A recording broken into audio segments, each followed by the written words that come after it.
Hey guys, it's your girl Kay. This might be, I don't know how long this video is going to be because I'm just going to kind of talk. This might have to be broken up into multiple parts. But I want to talk about my correlations between neurodivergence and narcissistic abuse. I am an ADHDer, so I'm autistic and I also have ADHD. I got my ADHD diagnosis in January of 2022, and I received my autism diagnosis in April of 2024. So both diagnoses are relatively recent. I am a late in life diagnosed neurodivergent person.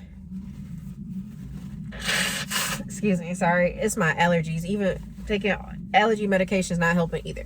But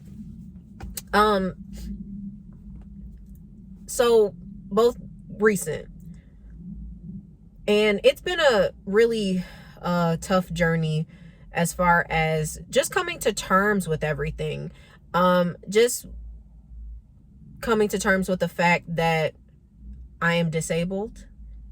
I have always been disabled, and I have not received the support that I needed. And I've learned in a way to hide my needs, or, try not to be needy. And it's just so sad that it's even like that, because it's like, I need assistance in certain things. I'm not going to sit here and lie. I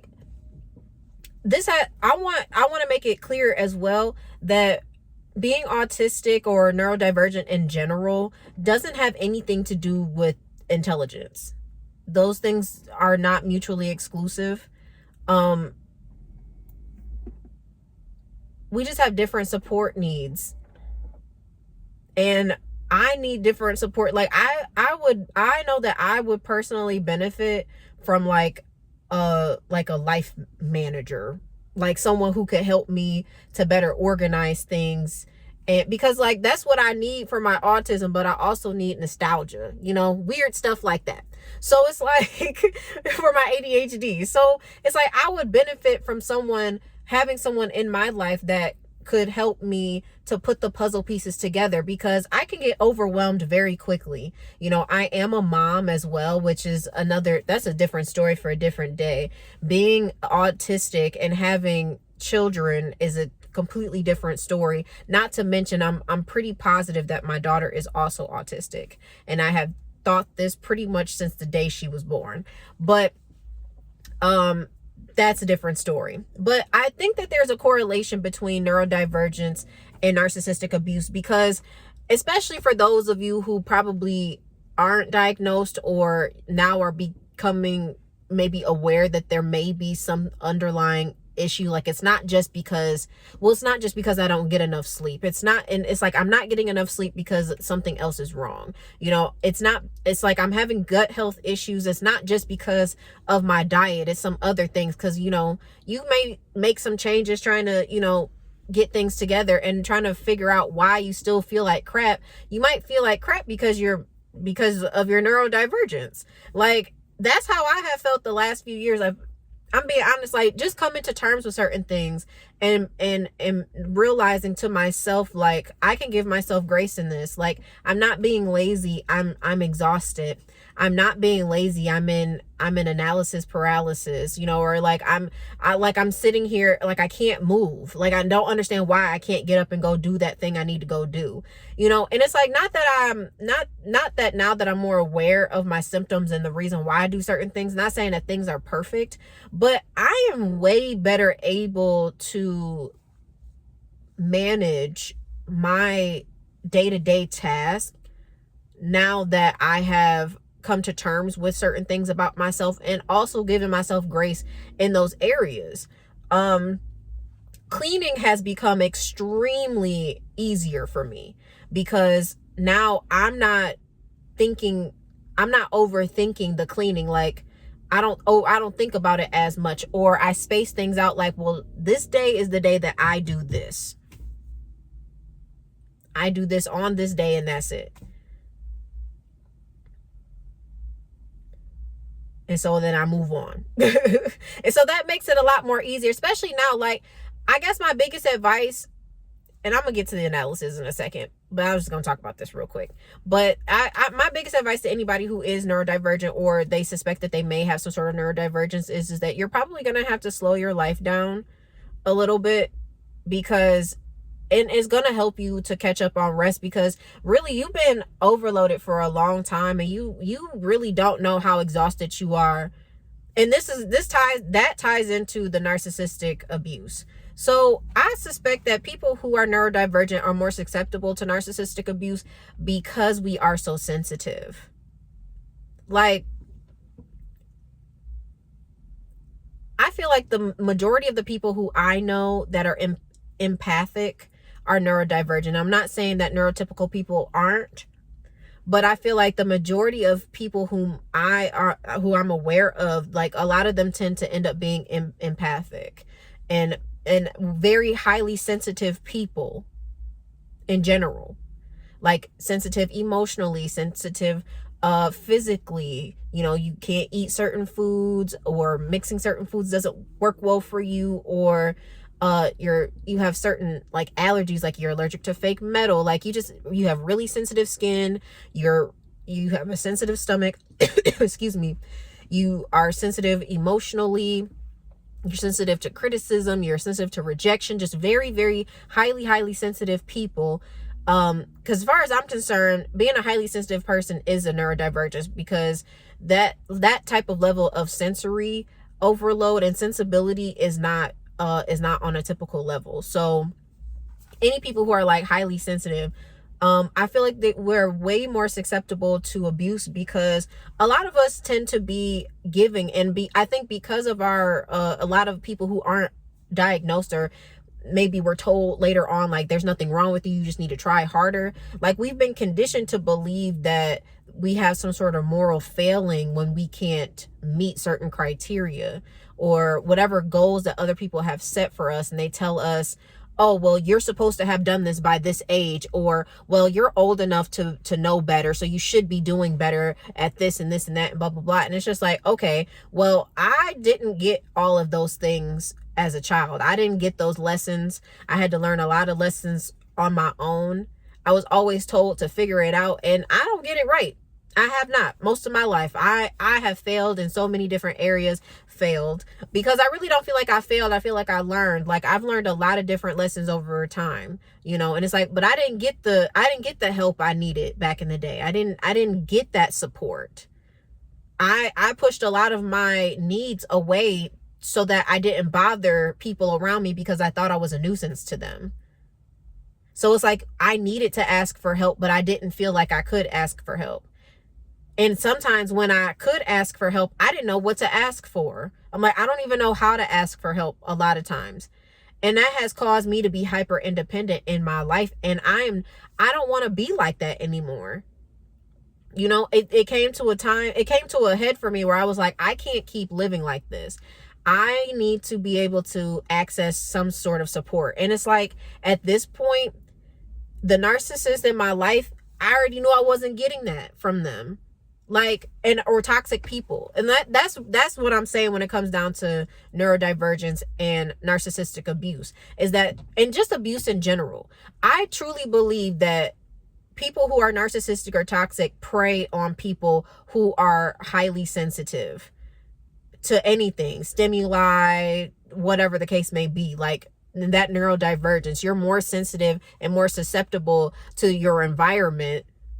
You're going to get picked on more because they've seen you explode, like, because you're just different.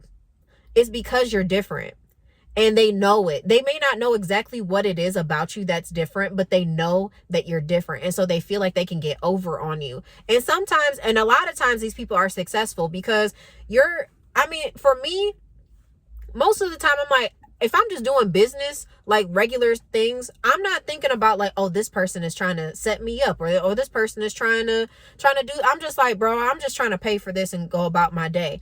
But those people start telling on themselves. The more confident that you get in yourself, these people really start to learn really quickly not to play with you. And I hate it in this society that, the most vulnerable groups, because not even just neurodivergent people with chronic illnesses and disabilities in general. Sorry. And people with disabilities in general tend to be abused.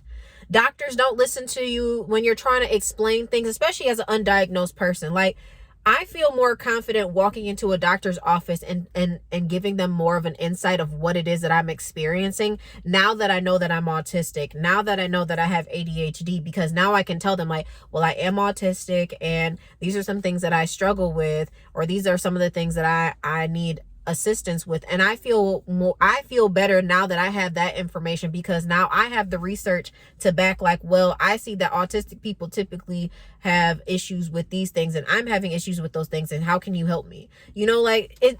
And it's those small things, because most people not even thinking about that when it comes down to you asking for help. They don't want to believe that you might be autistic, especially because you don't look autistic. And I really want to understand, what does autism look like?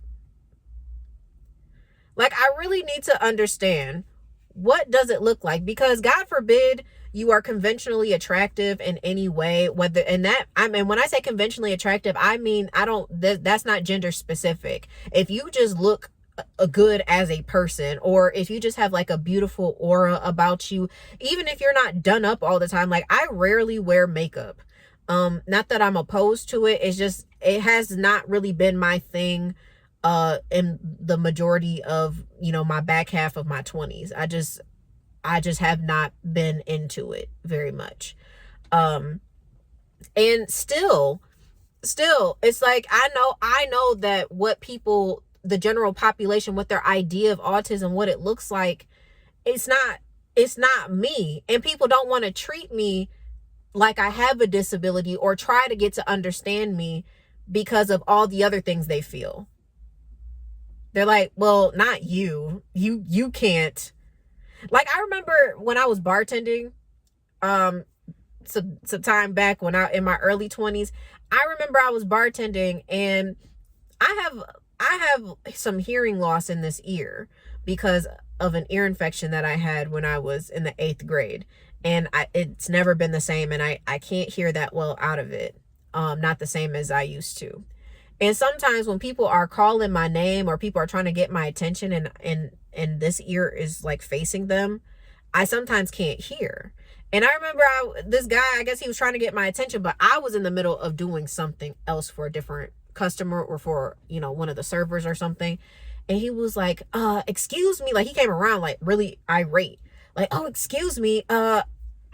He's like, I've been trying to get your attention. And I was like, oh, I'm sorry. I was like, I'm partially deaf in this ear. I can't hear all the time. And he's like, oh, yeah, sure. And I'm just like, I understand that people be upset. Like, I can understand being like trying to get someone's attention so you can get service. But to like completely be dismissive of the fact that I'm telling you that I have a disability, and just, you're ignoring that, right?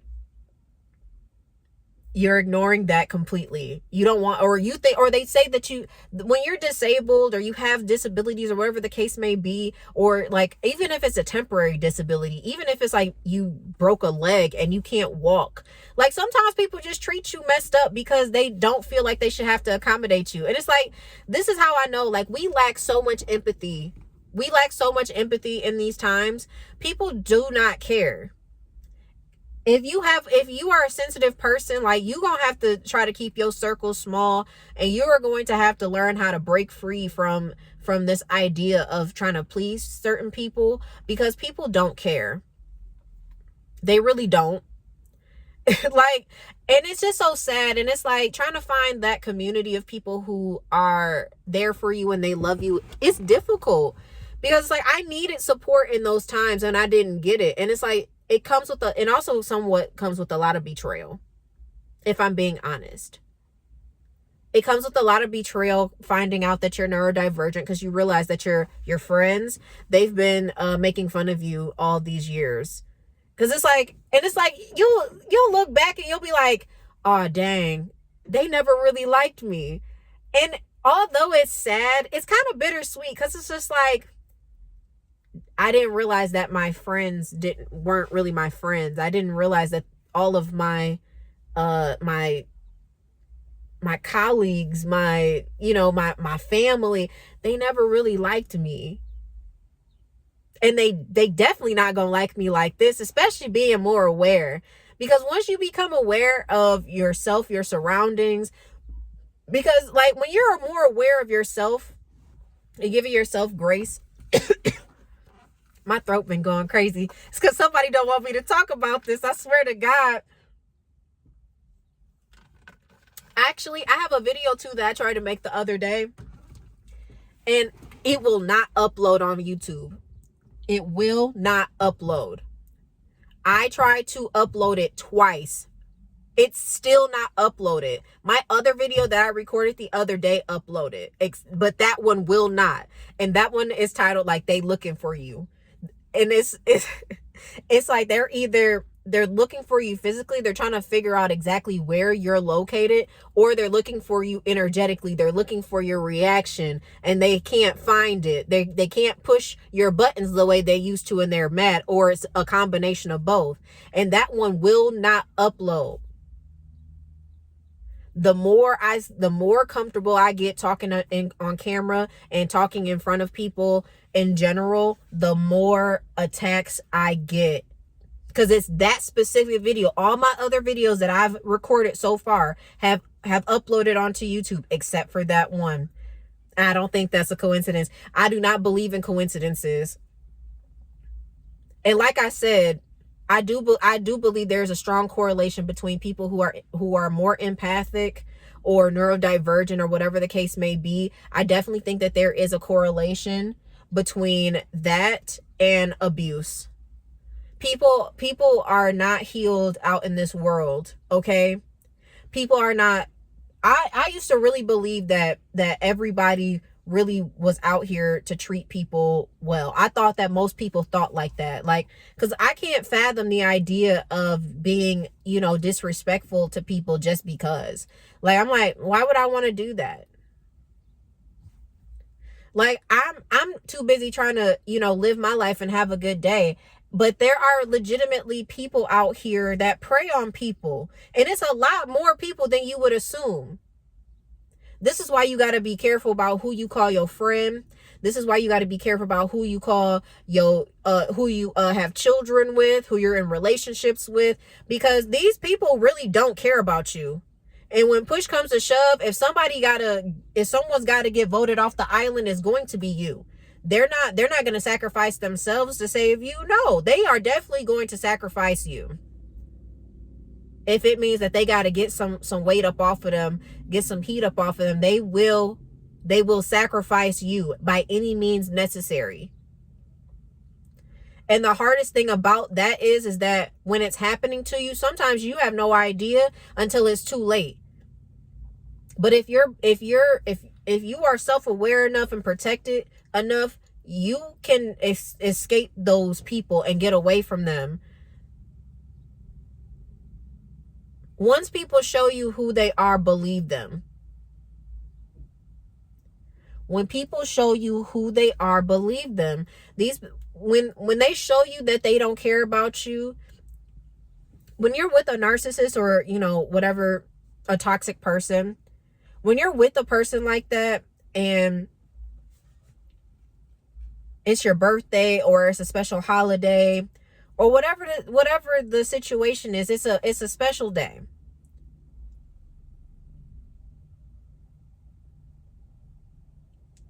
People be driving past trying to figure out what I'm doing in here. But when it's a special occasion, and there was no reason for her to drive like that, just so you know. That red car that just passed by, I'm in the middle of the parking lot, right? There's zero reason why she needed to drive right next to me. She just wanted to see what I was doing. But anyways, see. But narcissists will ruin special occasions. They'll ruin your birthday. They'll ruin Christmas. And then they'll blame it on you. They will blame it on you. They'll be like, well, she started it. Well, that was her fault. She did, like, some of these people really legitimately only come around. They're only coming around just to piss you off. Some people keep you in their life because they feel like you're good, like you're grade A supply.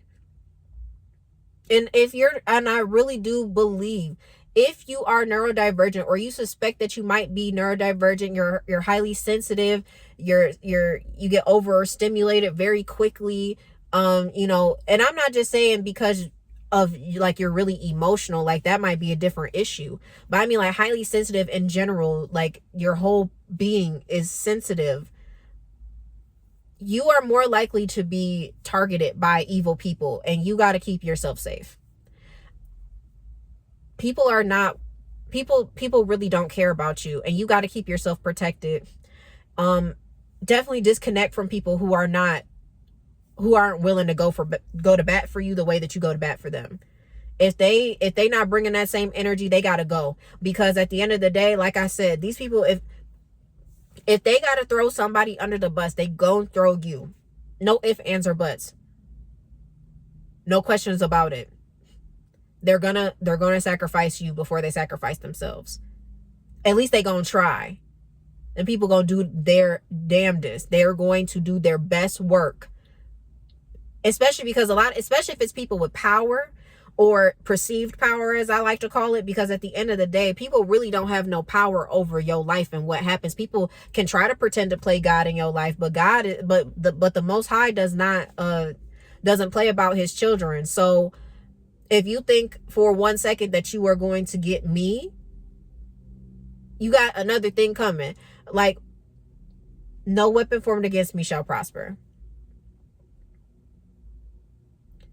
Then weapons form, and some of them, they really are powerful. Those attacks are really powerful. They can be. But I can tell you one thing, that once you get from out under them people, it's a whole different ball game. It's a whole different ball game. The energy is not the same on the other side of it. And I mean, and I'm just starting, like, this healing path really isn't linear. Andrew on Narc Daily says that all the time. Go watch his videos. His videos are amazing if you need some positive uplifting every day. The healing path is not linear, and you have good days, you have bad days. Like, I knew I wanted to make a video today, but like, I was like, but I'm tired, and I'm get my baby later, and it's like, okay, just go do it anyways. Because I feel better now talking about this, because it needs to be talked about, it needs to be said. Like, if you are neurodivergent, or you're just a sensitive person, evil people will target you. And I promise you that evil people are some of the evilest people in your life. They are people who you call mom.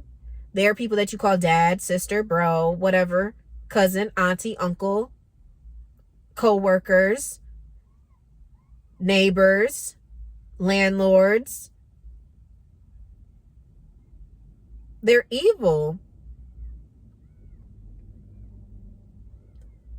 And they think that they know you. That's the thing. You could be a really calm and sweet person, but the thing that they be trying to do is they try to push your buttons. They try to push your buttons on purpose,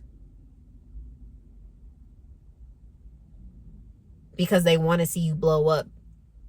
That's that narcissistic supply that they get off of creating drama and chaos. I bought a bag yesterday that said chaos coordinator, and it was the most perfect thing that I saw in that moment, because I was like, absolutely. Because one thing that you're not going to do is try to bring hell over to me and think that I'm going to allow that to happen. I am in a season in my life now, like, I have moved past the people pleasing. Like, I don't care if you don't like me. That's your personal business. You are not obligated to like me, but I like myself, and I'm going to keep respecting myself. And that means I just am going to walk away from you. I don't need to be around you. I don't need to try to prove myself to you. If people already got their mind made up about you, there is no point in wasting your breath around them. Keep moving, move around, keep doing you. Just keep moving forward. The energy is different. The air feels good over here. I feel like things are working out. And that's the mindset that you have to have. Even when everything looks a mess, everything is working out for me. Everything is working out for me. Everything is working out for me. Working out for me. Working out for me. I don't know what the creator was. I don't know who she was on TikTok that her video, but if anybody knows who it is, please tag her below if she has a YouTube page or what her handle is on TikTok, because that mantra saved my life. It really saved my life. It stopped me from doing some crazy stuff. It stopped me from doubting myself and doubting my abilities to move forward, because right now I feel so much better than I did a few weeks ago. So I say all that to say thank you for making it through this video. I'm sorry it's kind of all over the place. It's the ADHD, y'all. I'm sorry. It's the ADHD. I'm trying to be more organized with these. It's just as I'm getting started, like I have so much to say and I'm trying to fit it all in. So, but thank you so much. Please, if you see this video, like and subscribe to my channel. Leave a comment too. Let me know if you resonate with anything that I've said today. I would love to see your comments. Thank you so much again, and I will talk to you guys soon. Okay, love you guys. Bye.